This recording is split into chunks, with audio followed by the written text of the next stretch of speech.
I averagely now I don't I do about average 150 liters of milk per day.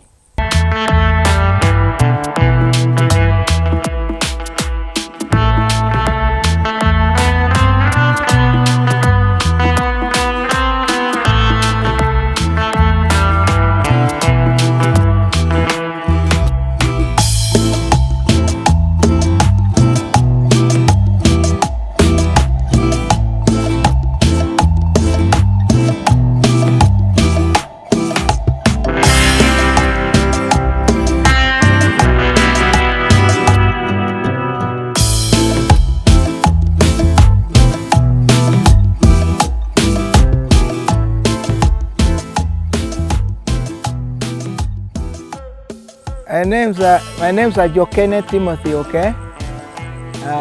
Gulu district. I keep here actually, I keep cattle, both for milk and beef. And I rear goats and sheep for money. If you to compare the steady income that you can call steady and money, the factory would definitely be for milk, because it is the milk that always you can have a lot of money, and daily. By the way, you could be getting daily money when it is actually from the milk. And number two, I would think also the goats, because the goats are all the time growing and becoming big, and we are selling them at about 1 year old, and the frequency of their birth is good. So second to milk, I would think the goats can give good money, even in small quantities, but they will definitely give you good money. Yeah, and yes, cows. I would put also cows number three. Of course, you know the cows, they give you the milk, but when in terms of selling them, we don't sell them very frequent. We are just like doing 2 sales in a year, although they are bulk sales. But when you compare about the frequency, I would still think milk will give you a lot of money. Management is fair, because I have my son who actually now understands the animal, and not only understand, he loves the animal, he loves nature, he likes staying out here, because this places like that needs people who are really resilient and they would want to stay out of town. So the management system, I have my son who is the manager, assisted by the vet person, and I have actually 4 other support staffs for doing general work, like taking care of the drinking troughs, looking at the fencing, and stuff like that. And other employees that I have, the one where we call them herdsmen, the one that looks after the animal. Yeah, very, very well. Actually, I think records are one of the best things that we have learned, because for now we have almost a very accurate record. It's not the best, of course, but we have good records that you can know about the animal health, which are doing not very well. You know the numbers and stuff like that. We really keep records to track all even our expenses. Yeah. Why do you keep records? In the beginning, you know, when you are not keeping records, you don't know whether you're even making profits. You don't know what has happened, for example, to the animal. Whether sometimes you realize that they are not there after a month. But with the records, you know that this one is not there, because we do the counting every week. And then when they are missing, you know exactly which one, what tag number is not available. So that is why we think records are very, very good. And not only that, it can also help, because then you know this particular cow is always having this kind of problem, and it can make you decide whether you want to keep them or not keep them. Those are some of the good things. That's why we should keep record. Value addition, yes, we have started adding value, because the animal that we keep, especially the animal that we slaughter, the bulls that we have kept for slaughter, we now do cuts, simple cuts.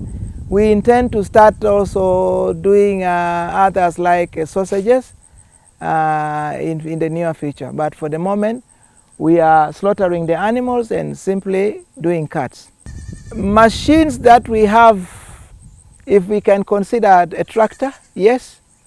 We have a good watering system now. We have a good borehole already mechanized. We are using solar power to have water.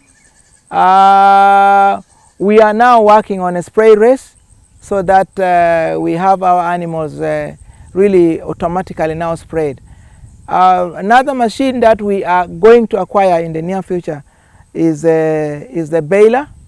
We need a slasher to make hay, because in dry season we normally have a lot of challenges because of grass. But yet, a time like this we have a lot of grass, so we can actually bale this grass and keep. So in the near future we are acquiring a baler, a rake and a slasher, and then we are good to go. As I said that I have a good management system. We have a manager that really knows the animal. Not only knows, loves the animal. And with the support staffs, they take care of the health of the animal. We also have the visiting personnel from the district veterinary offices. We are really in touch with them. And that's how really we are managing to keep the animals here. You can see we are a little bit very careful about our environment. We try actually to see that no garbage is disposed of carelessly, especially this item that does not really decompose so quickly, like devoveras and things. We try to keep them away and dispose them in a proper way. We generally we try to maintain nature here in a very good way. COVID-19, I think COVID-19 is easily fought when you are in the nature.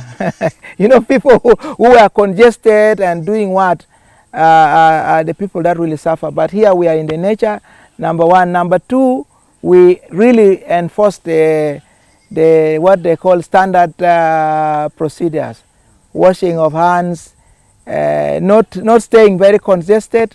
We try to keep apart everybody and talk about it all the time. Not only COVID, it is also the same now with Ebola. I think most of these diseases that move by contact and things, if you can put a good regime like for us we have here, we enforce a lot of hand washing, sanitation, and also not to stay together very closely. And that is how we have really managed to. Very, very careful selection of what to use and not what to use. We try to preserve nature here. As you see, we really try to preserve nature. Our trees, we do what we call sustainable management. We don't just cut trees. We normally want to use the dead one, trees that have dried because of what age or something. And we are also now planting the indigenous trees around. Yes, we are planting indigenous trees back. We want our place to stay, as you can see.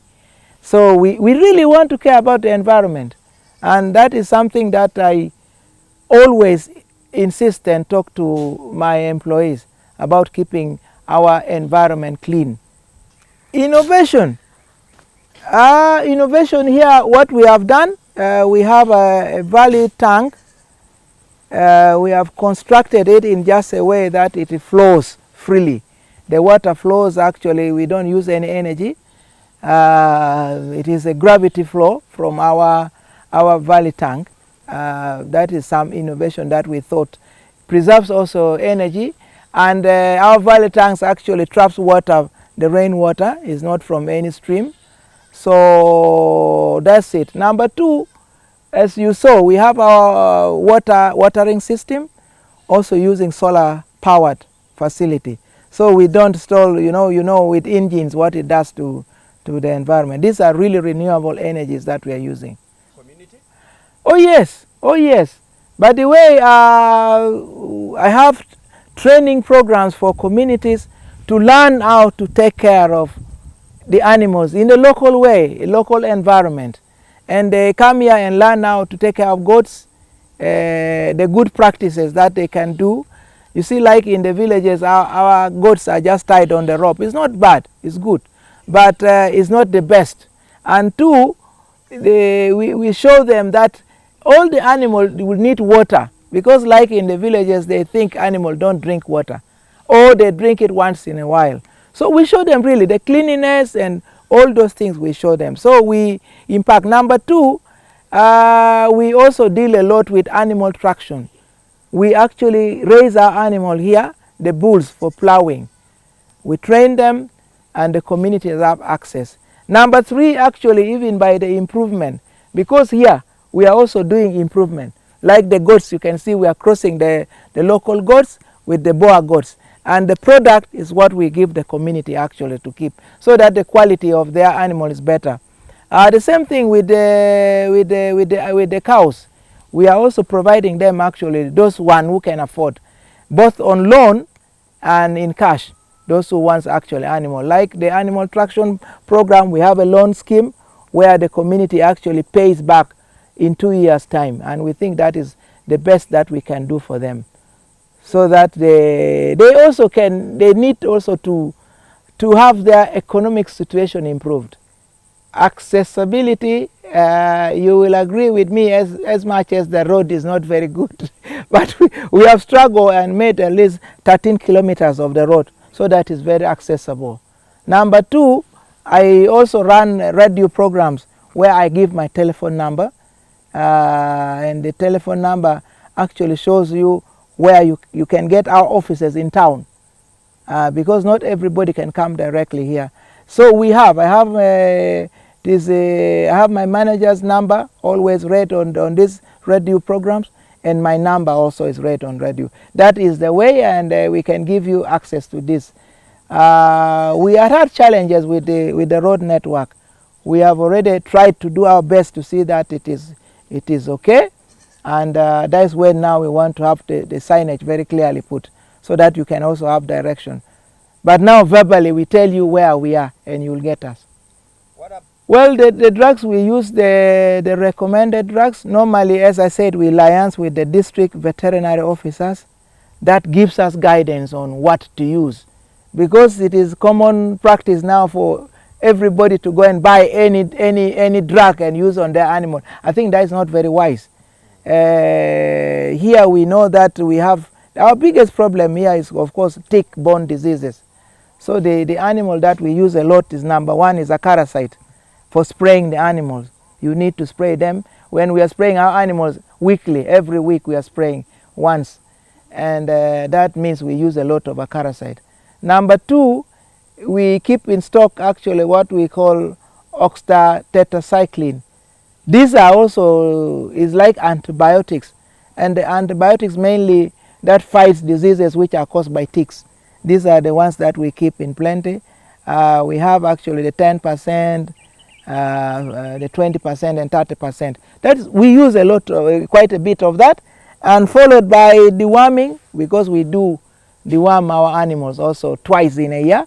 Unfortunately, we are not doing it every month yet, but we do it, we think twice in a year is reasonable enough and sustainable. So we use also quite a bit of the deworming drugs. And then yes, we need salt for our animal. We need salt for our animal for sure.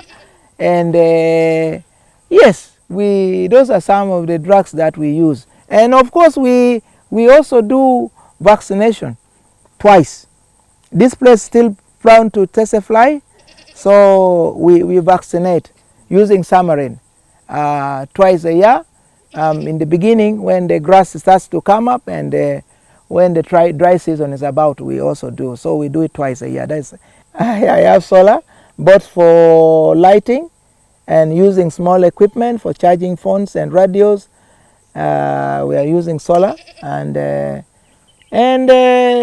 you saw we have for water, we are using also solar for pumping water. So the main source of our energy is solar. Number two, of course, is the biomass. We use also firewood for cooking for now yet, because we have a lot of firewood. As we see, we have a lot of trees that are dried up, because of age, as I said, we are using it for that at the moment. Although we intend to start using now biodigester, we are already starting on the process of making one, because we have a lot of of the cow dung just wasted here. Yes, so at the moment that is our. And number 3, of course, is diesel for the tractor.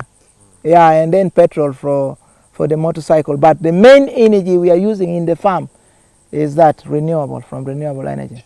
I averagely now I don't I do about average 150 liters of milk per day. If you calculate by yes, so at least I get, actually from milk alone I get close to 3 million per month on milk, and that is I think that is almost good enough to keep me running. And then the goats when I sell, and the animals. So of any organization, I have joined the Northern Uganda Beef Producers Association, which is still a very small organization in the making. That is where I belong, and we believe that it will grow. Milk, we are selling it in Gulu City. The goats, we have also market in Gulu City for now. We have the buyers that come to buy from here. Yeah. So those are the sources of our market.